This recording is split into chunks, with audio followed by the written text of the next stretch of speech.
بسم اللہ الرحمن الرحیم۔ ایک واقعہ کتابوں میں لکھا ہوا ہے کہ ایک شخص تھا، اس کا انتقال ہوا۔ 1 سال کے بعد اسی جگہ پر کسی اور کو دفن کرنے کے لیے اس جگہ کو کھودا گیا، تو وہ جو 1 سال پہلے جو شخص اس قبر میں دفن ہوا تھا،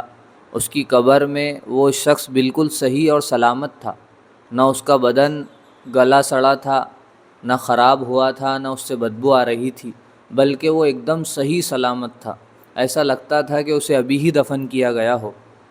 لوگ اس کو جانتے تھے، تو لوگ جاتے جاتے اس کے گھر پر گئے اور اس کی بیوی سے پوچھا، تیرے شوہر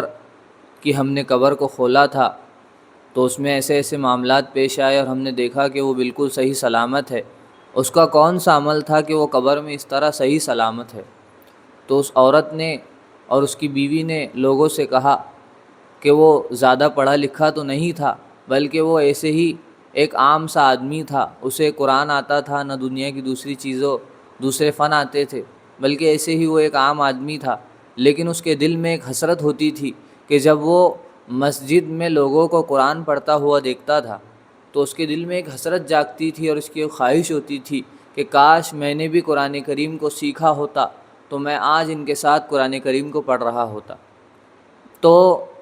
لوگوں کو بھی معلوم تھا کہ یہ بالکل پڑھا لکھا نہیں ہے اور اس کو قرآن کریم نہیں آتا ہے،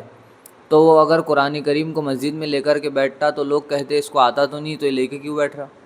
تو اس لیے وہ شرم کے مارے گھر پر آتا اور قرآن کریم کو کھولتا اور قرآن کریم پر انگلی پھیرتا رہتا اور یہ کہتا رہتا کہ یہ بھی حق ہے، یہ بھی سچ ہے، یہ بھی حق ہے، یہ بھی سچ ہے، اور یہی اس کا ایک عمل تھا جو اس کے اندر موجود تھا۔ تو اس عمل کی وجہ سے اللہ تعالیٰ نے اس کو قبر میں صحیح سلامت رکھا۔ صحیح سلامت کا مطلب یہی ہے کہ اللہ تعالیٰ نے اس کے گناہوں کو معاف کیا، اس کی مغفرت کر دی، اور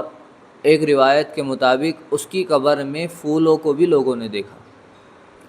تو اللہ تعالیٰ جب کوئی شخص قرآن کریم سے محبت کریں گا تو اللہ تعالیٰ اس کو یہ ضرور عطا فرمائیں گے۔ تو اس لیے ہمیں بھی چاہیے کہ اگر ہم نوجوان ہیں یا ہم ابھی چھوٹے ہیں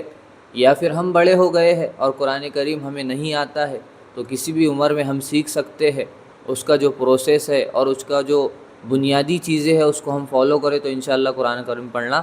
آسان ہو جائیں گا۔ تو اللہ تعالیٰ سے یہی دعا ہے کہ اللہ تعالیٰ ہمیں قرآن کریم سے محبت کرنے کی توفیق عطا فرمائے اور اس کی قدردانی کی توفیق عطا فرمائے اور اس کو سیکھنے کی توفیق عطا فرمائے، آمین۔